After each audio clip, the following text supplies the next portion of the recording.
नमस्कार, RP recipe आपल्या Marathi YouTube चॅनलमध्ये तुमच्या सर्वांचे स्वागत आहे। तर इथे आणलेले आहेत खाडीतून मस्तपैकी मोठ्या मोठ्या भरलेल्या चिंबोड्या। ह्या पहा इथे। तर आता आपण या पहिल्या चिंबोड्या मस्तपैकी अशा मोडून घेऊयात। एकदम मोठ्या मोठ्या चिंबोड्या आहेत।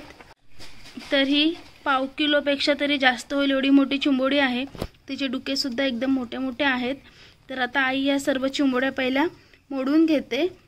त्या बांधलेल्या आहेत त्यामुळे ते नीट मोडायला सुद्धा जमत नाहीत, तरी सुद्धा आई मोडून घेते।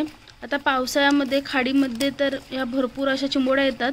अर्ध्या चिंबोड्या भरलेल्या असतात तर अर्ध्या रिकाम्याच असतात। तर आता ही सगळ्यात मोठी चिंबोडी आहे ती तर मोडून घेतलेली आहे। तर आता आई दुसरी चिंबोडी सुद्धा मोडायला घेते। एकदम अशा लहान मोठ्या चिंबोड्या आहेत। ह्या साधारण 2.5 किलो होतील एवढ्या चिंबोड्या आणलेल्या आहेत। एकच चिंबोडी आपली पाव किलोच्या वरती होती, बाकीचे सुद्धा लहान मोठे आहेतच इथे आपल्या आता 1-2 चिंबोड्या तर मोडून झालेल्या आहेत। तर आता आपण बाकीच्या सर्व चिंबोड्या सुद्धा मोडून घेऊयात। इथे आपण आता या सर्व चिंबोड्या साफ करून घेतले, म्हणजे त्यांची डुक्के आणि नग्या सर्व मोडून घेतलेल्या आहेत। आणि हे जेवढी खालची घाण असते ना, ही सुद्धा आपण इथे काढून घेतलेल्या आहेत। तर आता आपण या चिंबोड्या तर साफ करून घेतलेल्या आहेत। तर चिंबोड्या आपण चांगल्या आता धुवून घेऊयात। इथे आपण आता या सर्व चिंबोड्या मस्तपैकी पाण्यामध्ये धुवून घेऊयात। हे आपल्याला अशा चोळून घ्यायच्या आहेत।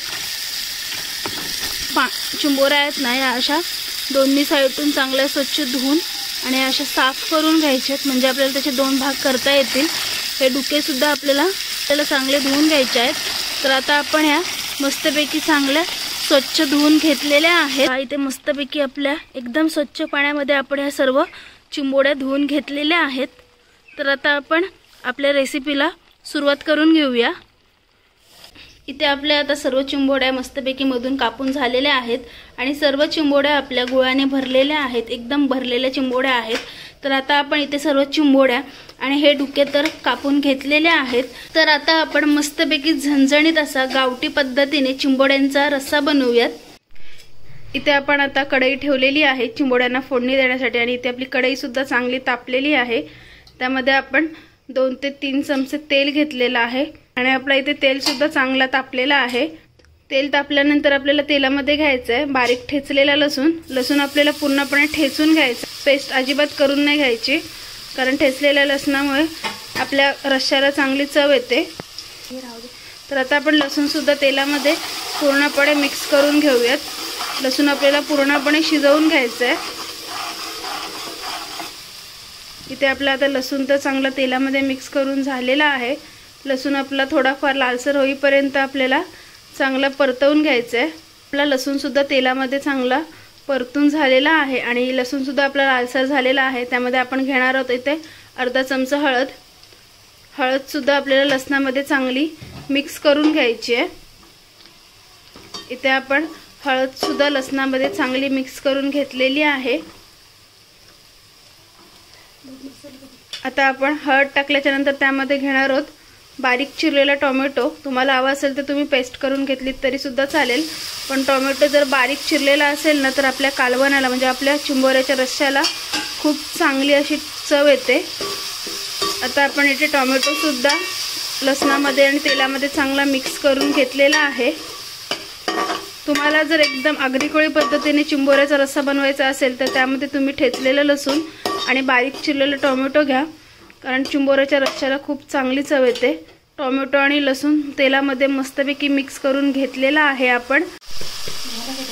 इथे आपला आता टोमॅटो तर तेलामध्ये चांगला शिजलेला आहे। त्यामध्ये आपण घेणार आहोत आगरीकोळी लाल तिखट मसाला। इथे आपण आता आगरीकोळी मसाला घेतलेला आहे। हा मसाला आपण घरीच बनवला आहे। तर आपण इथे आता आगरीकोळी घरगुती लाल तिखट मसाला 2 चमचे घेतलेला आहे। आता मसाला सुद्धा आपण मस्तपैकी तेलामध्ये मिक्स करून घेऊयात।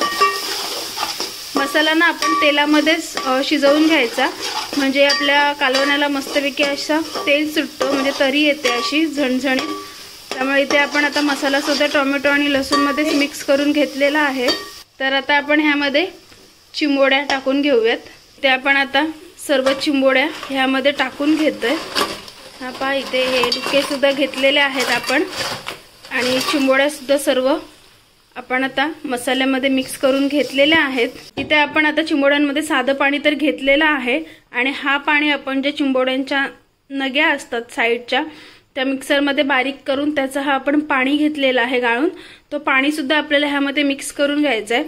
कारण जे चिंबोड्यांच्या नग्यांचं पाणी आपण ह्यामध्ये मिक्स करतो ना त्या कालवणाला खरंच खूप छान चव येते, त्यामुळे तुम्ही सुद्धा ही पद्धत नक्की वापरून पहा। तर आता आपण चिंबोड्या सुद्धा सर्व मिक्स करून घेऊयात रश्श्यामध्ये। मसाल्यामध्ये आपण आता सर्व चिंबोड्या मिक्स करून घेतलेल्या आहेत। इथे आपण आता चिंबोड्या तर सर्व मिक्स करून घेतलेल्या आहेत। इथे आपण घेतलेलं आहे चवीपुरतं मीठ। मिठासोबतच आपल्याला चिंबोड्यांमध्ये गरम मसाला सुद्धा घ्यायचा आहे, तुम्हाला हवं असेल तर तुम्ही चिकन मसाला घेतला तरी सुद्धा चालेल। इथे आपण आता सर्व मसाले चिंबोड्यांमध्ये परत एकदा मिक्स करून घेऊयात। एकदम मस्तपैकी अशा आपल्या खाडीच्या चिंबोड्या इथे आहेत। मसाले तर आता आपण ह्यामध्ये मिक्स करून घेतलेले आहेत। इथे आपण आता वाटलेलं खोबरं घेतलेलं आहे। इथे आपण हे घेतलेलं आहे हे वाटण सुकलेलं खोबरं आणि कांदा आपण चांगला भाजून घेतलेला आहे। कांदा आणि खोबरं दोन्ही सुद्धा आपण भाजून त्याचं आपण हे वाटण करून घेतलेलं आहे। ते वाटण सुद्धा आपण चिंबोऱ्याच्या रश्श्यामध्ये घेतलेलं आहे, ते सुद्धा आपण आता मिक्स करून घेऊया। इथे आपण आता हे वाटण सुद्धा यामध्ये मिक्स करूयात। म्हणजे वाटण घेतल्याच्या नंतर ना आपला एकदम जाडसर असा रस्सा तयार होतो, त्यामुळे आपण इथे हे वाटण सुद्धा घेतलेलं आहे। इथे आपलं आता हे वाटण सुद्धा मिक्स करून झालेलं आहे। यामध्ये आपण आता रश्श्यासाठी पाणी घेऊयात। त्यामध्ये आपण हे वाटणाचंच पाणी घेतलेलं आहे। पाणी सुद्धा आपण आता ह्यामध्ये मिक्स करूयात। आता आपण पाणी मिक्स करून घेतलेलं आहे। आता आपण सर्व चिंबोऱ्या परत एकदा मसाल्यांमध्ये मिक्स करून घेऊयात। म्हणजे आपला इथे आता चिंबोऱ्यांचा रस्सा तर झालेला आहे। तुम्हाला जेवढं पाहिजे असेल तेवढं कमी जास्त रस्सा करून घ्या। आपण आता पाणी घेतलेलं आहे आणि चिंबोऱ्या सुद्धा मिक्स करून घेतलेल्या आहेत। तर आता आपण चिंबोऱ्या मस्तपैकी वाफेवर शिजवून घेऊयात। इथे आपण ताटामध्ये पाणी घेतलेलं आहे आणि हे आता आपण वाफेवर शिजवून घेऊयात। आपल्या आता 10 मिनिटं झालेली आहेत आणि आपल्या रश्श्याला चांगली उकळी सुद्धा आलेली आहे। तर आता आपण हे वाफेवर ठेवलेलं जे झाकण आहे ते काढून घेतोय। पहा मस्तपैकी अशी आपल्या इथे चिंबोऱ्याच्या रश्श्याला एक उकळी आलेली आहे आणि मस्तपैकी असा आपल्या इथे झणझणीत चिंबोऱ्याचा रस्सा तयार झालेला आहे। तर आपण ह्यामध्ये आता बारीक चिरलेली कोथिंबीर घेऊयात। तुमच्याकडे जर चिंबोरी जास्त असतील तर तुम्ही भांडं सुद्धा जरा जास्त मोठंच घ्या, म्हणजे असं एकदम गर्दी होणार नाही। तर इथे आपल्या आता चिंबोरी सुद्धा चांगली शिजलेली आहेत आणि मस्तपैकी असा आपल्या इथे रस्सा तयार झालेला आहे। यामध्ये आपण आता बारीक चिरलेली कोथिंबीर घेऊयात। इथे आपण घेतलेली आहे भरपूर सारी अशी बारीक चिरलेली कोथिंबीर। चिंबोऱ्याच्या रश्श्यामध्ये ना कोथिंबीरीचं प्रमाण जरा जास्तच घ्या, म्हणजे अजून खूप चांगली चव येते। तर इथे आपण भरपूर सारी कोथिंबीर तर घेतलेली आहे। आपण आता परत एकदा इथे मस्तपैकी चिंबोऱ्याचा रस्सा अलटीपलटी करून घेऊयात आणि खरंच खूप छान असा सुगंध सुटलेला आहे। एकदम आगरी-कोळी पद्धतीचा आपला गावरान खाडीच्या चिंबोऱ्याचा झणझणीत असा रस्सा तयार आहे। तुम्हाला जर ही रेसिपी आवडली असेल तर तुम्ही सुद्धा नक्की ट्राय करून पहा आणि आपल्या चॅनलवर जर कोणी नवीन असेल तर आपल्या चॅनलला लाईक करा, शेअर करा आणि सबस्क्राइब करायला मात्र विसरू नका। थँक्यू।